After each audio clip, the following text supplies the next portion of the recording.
Svako se drvo po svom plodu poznaje. Po svojim plodovima, po svojim delima se poznaje svako drvo. Oni koji su kršteni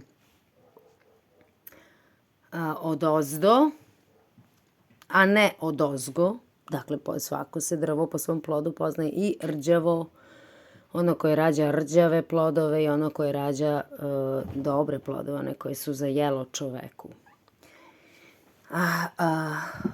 Ova krštenja,